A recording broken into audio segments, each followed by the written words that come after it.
If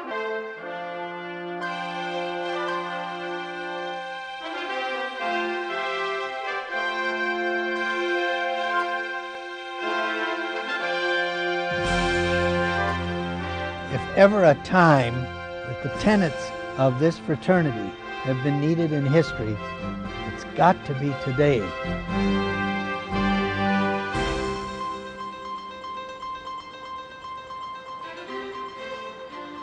I really want to talk tonight to those of you who are not members of this fraternity.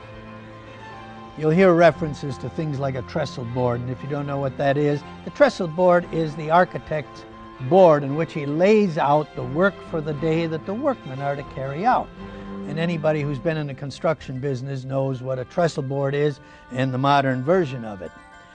But the idea of having you men in here who are friends and not members of the craft, that's something very new, because the old system, and by old I mean literally for centuries, right up until the most recent decade, the old century was that you never asked anyone to join. Now, why was it secret? My best determination, at least from my background as a former professor, as far as I can see, the ancient base of the Masonic degree, Master Mason, was in a sense an engineering degree, so that you were either an apprentice or a journeyman or a master, and that's still true in the AFL and the trades today. We still use those designations. But you see, you didn't have the ability to chase credential. So when somebody's traveling in a foreign land and they step in and say, I'm a fellow craft or I'm a master mason, well, they need to get some proof before you let him take over charge of building either a particular arch over a doorway or a part of a building. And that's why they had these secret do-guards and signs and secret words, and could sit down with them and decide, had they really learned those lessons? Were they really given to them? And that's the reason it was passed on, and I really think it was a form of credential that allowed people of the trades, particularly when cathedrals were being built all over Europe, it gave them the ability to travel and be able to prove that they were what they said they were. Because if you don't have your credential, you're dead in the water. And even in modern times that's true if you can't come up with it. But that was the basis of it, and I think that's the reason for all of these old techniques. Now the question is, why don't we get rid of them? Because I think there is a value in history and historical repetition. There was for me. And when I first started, one of my degrees, I can't remember which one, was on February 22nd, Washington's birthday.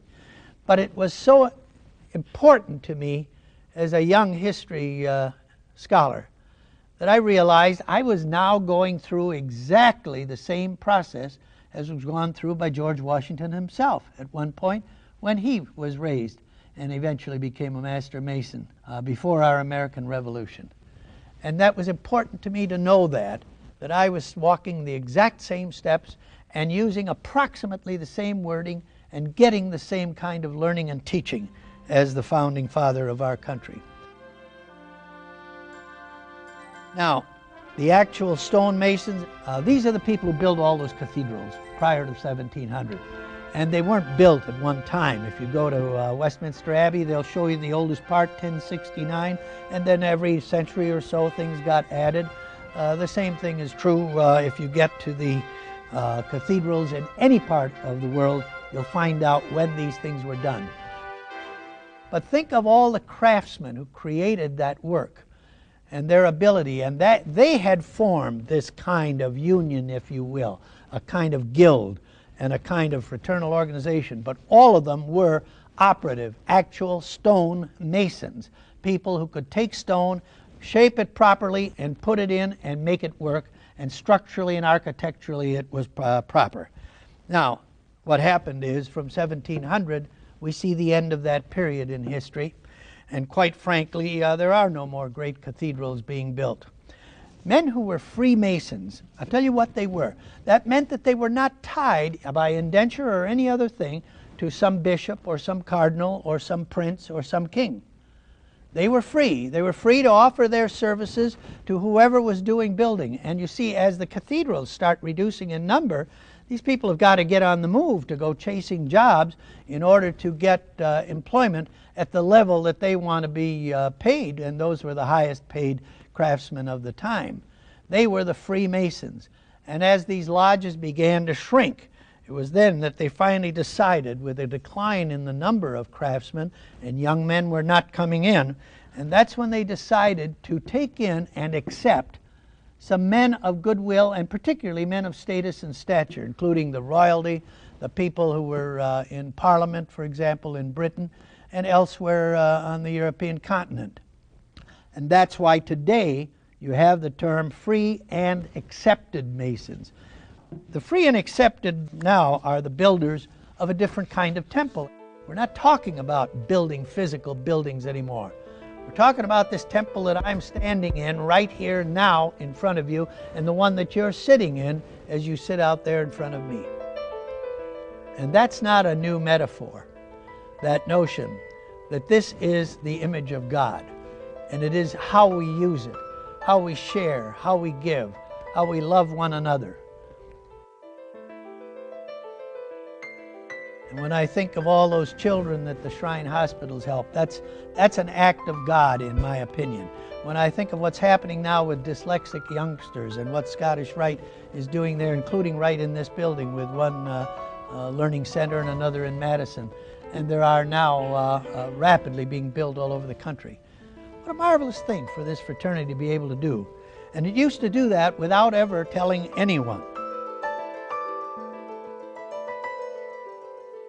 Well, on that basis, we became a social society, and all the stonemasons' tools, whether it has to do with living by the square or on a level. You all know what a level is?